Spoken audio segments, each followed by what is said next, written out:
Hi guys, join me in Addis Ababa in Ethiopia in this episode of the Radio Vagabond. I just happened to be here when they were about to celebrate the biggest religious event of the year, a celebration called Timkat. This episode was first released in July 2019. Welcome to Flashback Friday. Meet Palebo, a digital nomad from Denmark on an epic journey around the world. I've arrived to Ethiopia on a day where it's a national holiday. My name is Palebo, and this is the Radio Vagabond podcast. This is the Radio Vagabond podcast. When I left you on my African journey, I was in Conakry, in Guinea, in the western part of Africa. By then I'd been traveling overland, except for one flight from Dakar to Conakry, in small, crammed cars and minibuses on bad roads. I made a map of the route I've been taking that way. It's on the radiovagabond.com.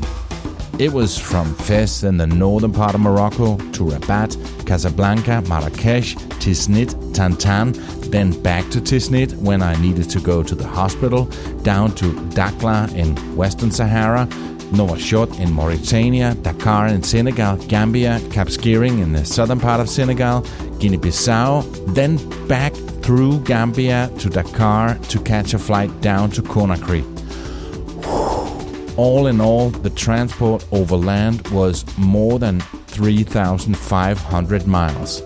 The buses in Morocco were fairly nice, but then they became smaller, older, and much more noisy, with a lot less room to move.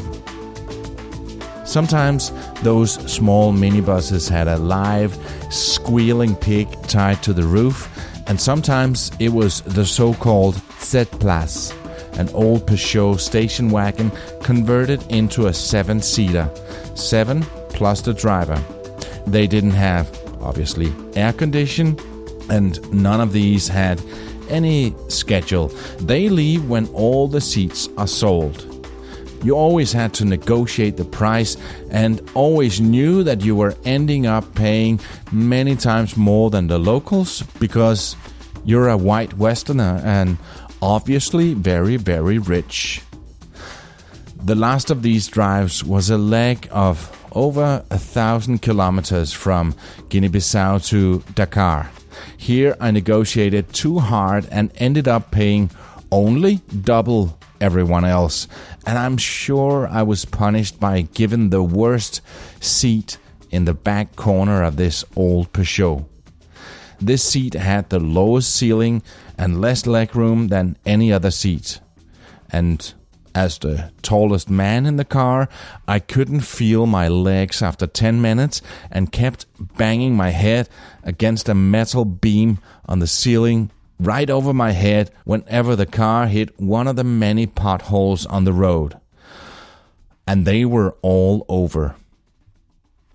I'm not saying all this to give you the impression that I hated my 3 months in Western Africa, because I didn't. On the contrary, I loved it.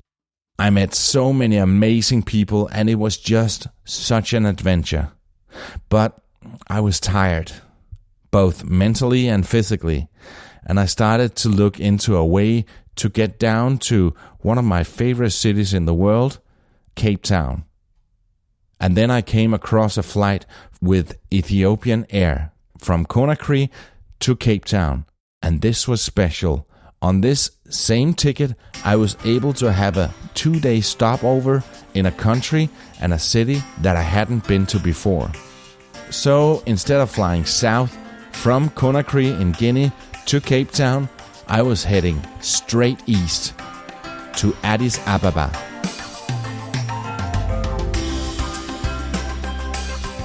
As soon as I landed, I checked into Bole Skygate Hotel, a nice little airport hotel that I found on hotels25.com. Oh, by the way, that's a great website to find the best price on a hotel. It searches all the big hotel search sites in one simple search. You should try it out. I got the best price. You might as well. The next morning, I was woken up by this sound.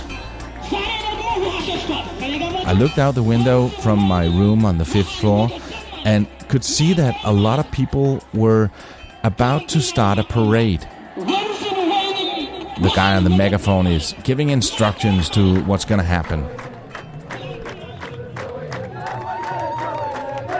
And then I went out into the area where the parade was going on.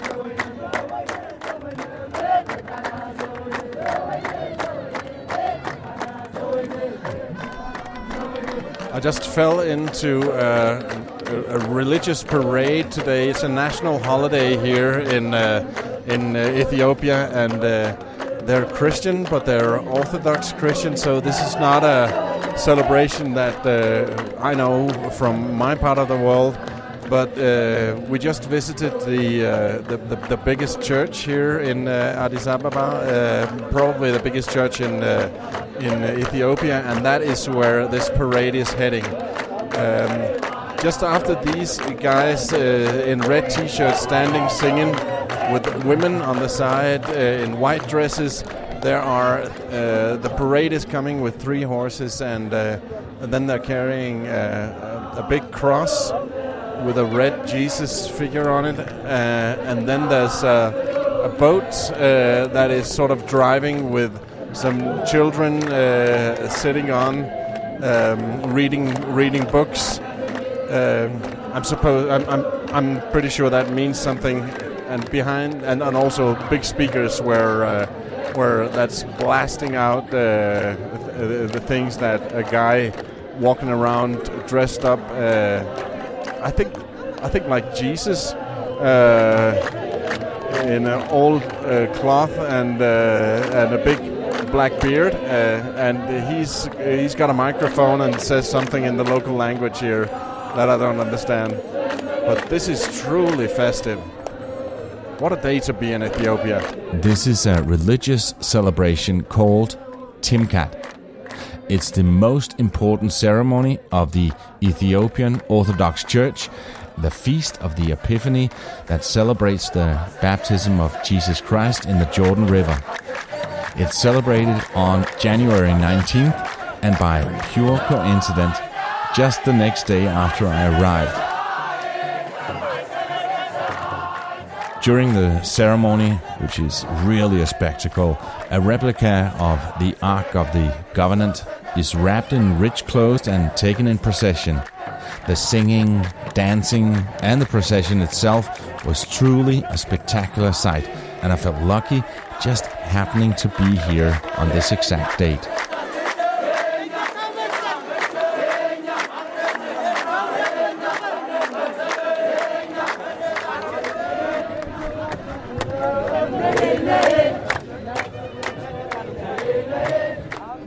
This is the Radio Vagabond podcast.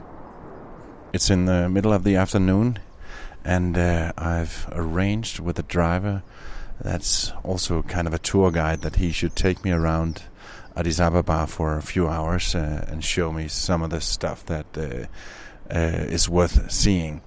A lot is closed today because of this national holiday, like the museums and stuff like that. But he's going to show me some stuff, I'm sure. Hello. What's your name? My name is Tom. Tom? Yeah. That's easy. Yeah. How are you? I'm good. So Tom, I'm so happy that you'll take me for a drive around. Okay. Are you a local? Are you born and raised here? Yeah, I'm local, and I born in Addis, so yeah. I'm doing such kind of things, showing Addis to the visitors, yeah. For tourists, and that's my job here. Yeah. Do you have a lot of tourists here in Addis? Not that much, because it's seasonal job, Yeah. So sometimes I can find many tourists here, and sometimes there is no any tourists. No. Yeah, that's the job. Yeah. So you know this city better than anyone, I guess. Not sure. But you're on the list. Yeah. I think so. That national holiday today, what was the celebration? I know that it's Orthodox Christianity you have here. Yeah. And so we don't have that national holiday where I come from. Okay. Yeah, this is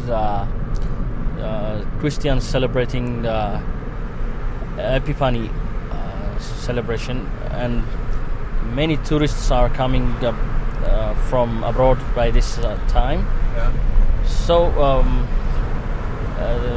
for the Christians, this is the big holiday, and if you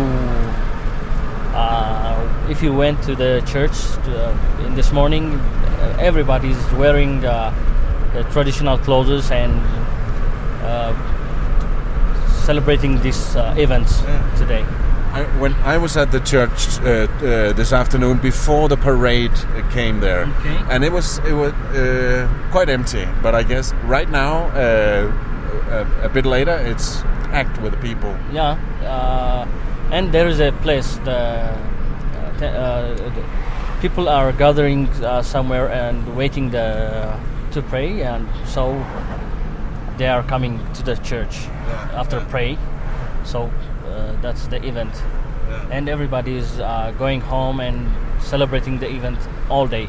You see these girls wearing the traditional dresses, and everybody is wearing such kind of dresses. And so is it one of the biggest national celebrations? Yeah, this is one of the biggest celebrations in Ethiopia.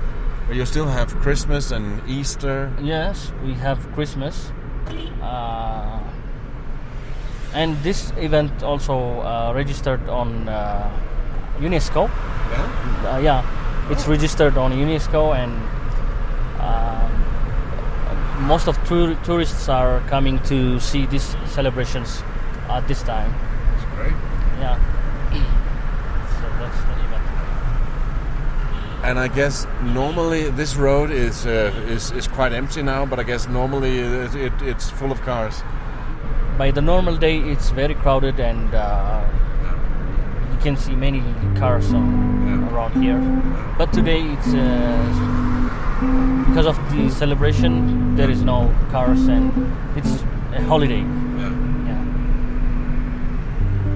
What do you work? Addis Ababa is the capital and the largest city of Ethiopia. My research tells me that the city has a population of 2.7 million people. But that number is from 2007, so it might be even higher now. It's where the African Union is headquartered, and where its predecessor of the Organization of African Unity was based. It also hosts the headquarters of the United Nations Economic Commission for Africa, as well as various continental and international organizations. Addis Ababa, or Addis as the locals call it, is therefore often referred to as the political capital of Africa for its historical, diplomatic, and political significance for the continent. Ethiopia is a federal parliamentary republic where the government chooses its prime minister, the head of government. The laws are made in both the government and the two chambers of the parliament. The 108-seat House of Federation has members chosen by the State Assembly to serve a 5-year term, and the 547-seat House of People's Representatives are elected by direct elections. So on paper, this sounds all good and very democratic. However, there's a thing called Democracy Index that makes a list of just how democratic countries truly are. It measures the state of democracy in 167 countries, compiled by the Economic Intelligence Unit, EYU. On this list, the Scandinavian countries and New Zealand are on the top of the list, and North Korea is on the bottom. And in that way, it's kind of funny that North Korea calls themselves DPRK, Democratic People's Republic of Korea. Ethiopia is number 128 on the list, so way down on the list. By the way, According to this list, 24 countries are more democratic than the United States. Just putting it out there. But that's not the point. According to the list, Ethiopia is not really democratic. And in the car with Tom, we just passed the parliament. Tom, we just passed the parliament and you said as a joke, this is where the stupid ideas come from. Yes. So does that say anything about what you feel about the government? Yeah, I don't like the government at all. Why not? Because they don't do good things for the people. Every time they are talking, but they didn't say anything for. They didn't do anything for the poor people, so that's why I called them stupids. Yeah. But it's a democracy. You have free elections. We have the name only. Okay. We don't have the democracy here. Can you explain how that works? They say there is a democracy in Ethiopia, but there is no any democracy in Ethiopia. We are ruled by force, and the government also ruled the country by using forces and guns. So nobody is happy by the government. And this is also the National Palace. That's a part of it as well? Yeah, this is the palace that the Prime Minister staying here. So, okay. And there is no democracy at all in Ethiopia. But you get to vote? I don't want to get the vote any party or any political group. Because my vote is didn't bring any change here. Do you think the elections are rigged? Yes, 100%.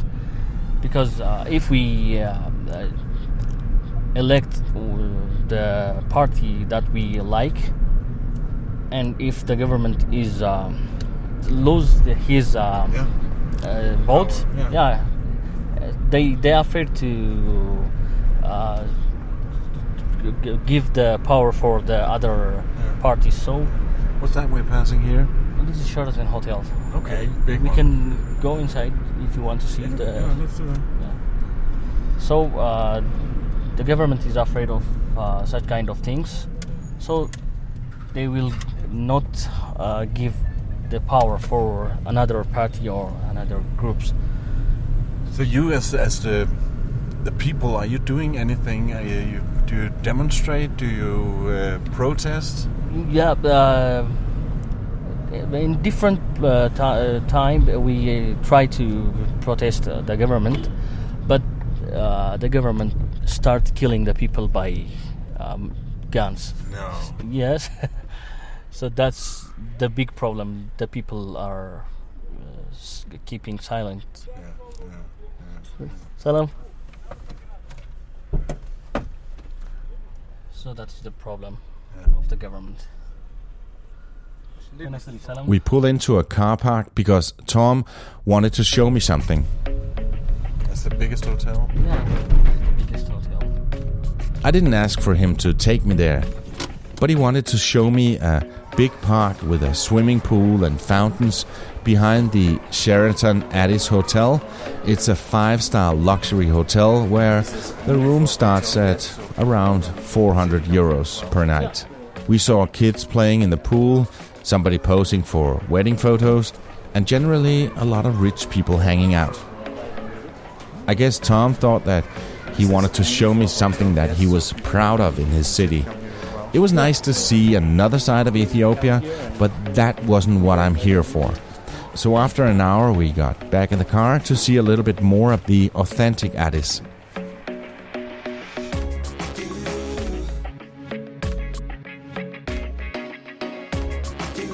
Before we continue, I just want to say a deep, heartfelt thank you to the people who wrote a review in iTunes or your podcast app. This means so much to me. Thank you. I thought I was being clever and did my research, and I found a number saying 3.4 million people in Addis Ababa. But then you say, Tom, that it's more like 6?